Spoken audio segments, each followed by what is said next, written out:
It begins in the dark days after the Great War. They thought when they came back that the time for sacrifice was past. Together, they risk everything for a brave new idea. There isn't another incident in history where a mayor of a major city has been faced with what he was faced. They were afraid that the hordes were going to come across and get them in their sleep. This is Winnipeg in 1919. The sergeant shot him dead on the sidewalk. This is Bloody Saturday.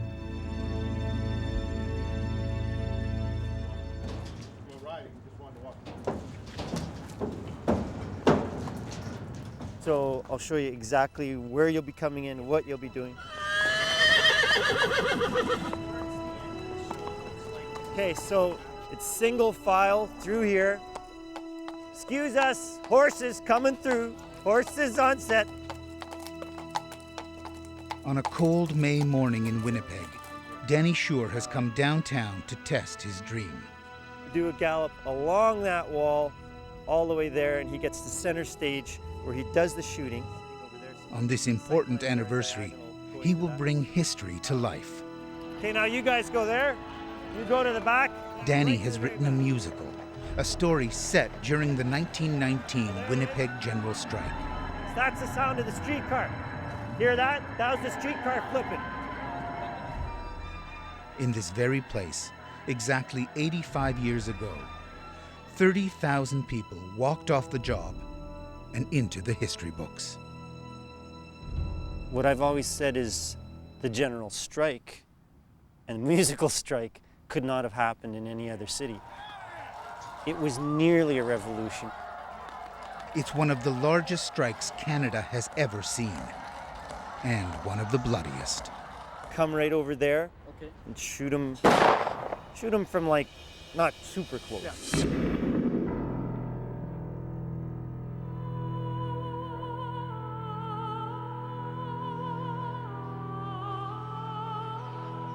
Danny's musical is a work of fiction based on fact. The historical record of the events that happened right here in the spring of 1919 is just as powerful and dramatic. It's a story that begins with an act of blind courage in the face of ignorance and fear. A story that ends in violence and a dark day for Parliament and the law.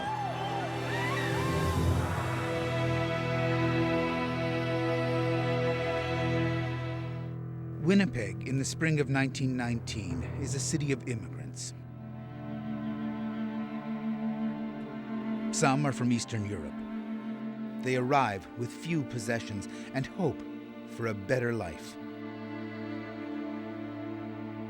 Many settle here, in Winnipeg's fabled North End, in a neighborhood others call the Foreign Quarter and New Jerusalem, a place where hunger and disease stalk the alleys and crowded tenements. There are many impoverished people in Winnipeg. I think for many Canadians it would be shocking to see those conditions. Those newcomers join skilled workers, some Canadian-born, others tradesmen from Great Britain's factories and workshops. Together, their labor turns a great wheel of commerce. At its heart, the vast CP rail yards that divide the city. For those living here, it was day and night, noise and dirt. And Nolan Riley is a leading expert on the strike. For the unskilled workers, if you're a laborer working on the tracks, building the tracks, maintaining the tracks, very dangerous. You know, lots of stories of people losing their hands, losing their arms. And when the husband was killed in an industrial accident, this committed many women to poverty for the rest of their life. When the Arlington Street Bridge was being built, a number of workers were killed. So it was known locally as the Ribs of Death, because it sort of looks that way. And it's still dramatic. I mean, you cross the Arlington Street Bridge, you get a sense of Winnipeg in 1919. The yards are safer today, But in some other ways, very little has changed. The players each in their place. For years after the general strike, this area will support independent Labour Party and communist candidates. Today, the North End is still home to working people. Here, there are jobs for those skilled in the needle trades. And in the century-old train shops, blacksmiths still toil with pride. And the inner city is the first stop for the persecuted and the dispossessed. More than 1,000 refugees arrive here every year, grieving the loss of all that is familiar, hoping to begin anew. And then, across the tracks, to the south, the green streets of Crescentwood, built by lawyers, developers, and grain barons nearly a century ago. The homes and the traditions of the well-to-do are kept alive here. In 1919, anybody who was anybody was probably living here in Crescentwood, and the movers and shakers were here. They were very influential people. We like to keep the neighborhood exactly the way it was built. We are very well aware of what we've got here. We have very expensive homes, and we definitely want to keep them that way. Maintaining the status quo was on the minds of the people of Crescentwood in 1919, because the world was changing. This was hot on the heels of the Russian Revolution, and they knew what could happen if the mob, instinct took over.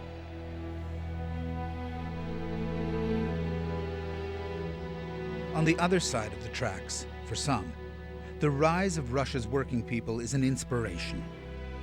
But it's desperation that's pushing the North End towards conflict. The full employment of the war years is gone. Inflation is eating away income. Many who labor on the girders and in the sewing shops are slowly going broke. You have to remember that there was no social assistance programs, no medical care, there was no workers' compensation of any significance, and added to that, work was very irregular.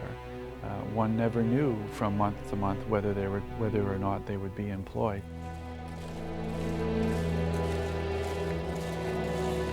At the same time, brothers, husbands, and sons who have survived the mud and slaughter of the trenches are waiting in England.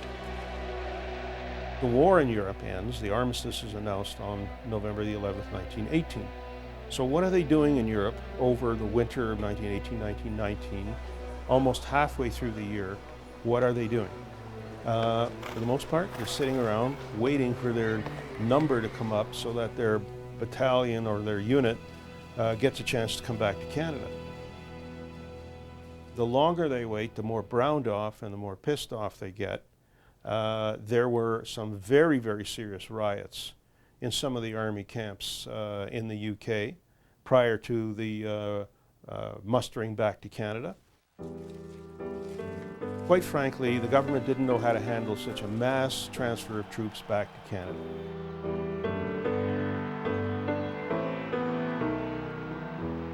But at last, in the spring of 1919, they are coming home to Winnipeg by the thousands. And they are about to play a lead role in the general strike. The first-hand memory of that experience is all but gone. Now Danny Shore is bringing it to life again in his musical. Imagine actually feeling guilty for having lived, and all your buddies in the war didn't. Imagine coming home to that, but also imagine coming back to a world as wrecked as Winnipeg was economically that time. Red was the blood of the men I've slain. Brown was the mud in the trenches where they lay. Black is the heart when the truth of war's made plain. Death has a way of making every man the same. Already wounded in body and spirit, for many the return to Winnipeg will be a bitter disappointment.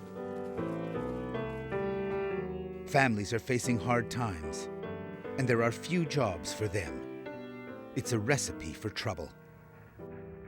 What does a soldier want to do when he is finally home from this horrific experience of the First World War? He wants to go back to normalcy. That's what he wants, and there ain't no normalcy there. Black gives me hard to till that dreaded judgment day. If I gets to live, I've many debts to pay.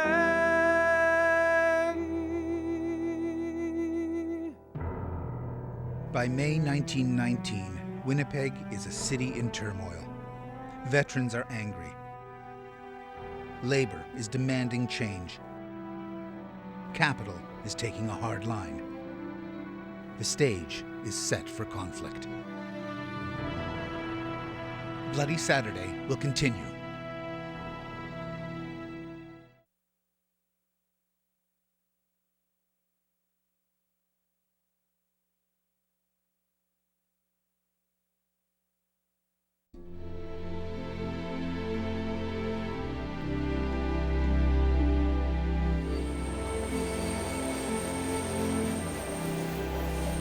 In the heat and noise of Winnipeg's North End metal shops, the work is unrelenting. Men stand at forge and furnace for up to 12 hours a day. Here and across the city, union leaders are pushing for better bargaining rights, wages, and working conditions. They speak of joining forces and changing the world.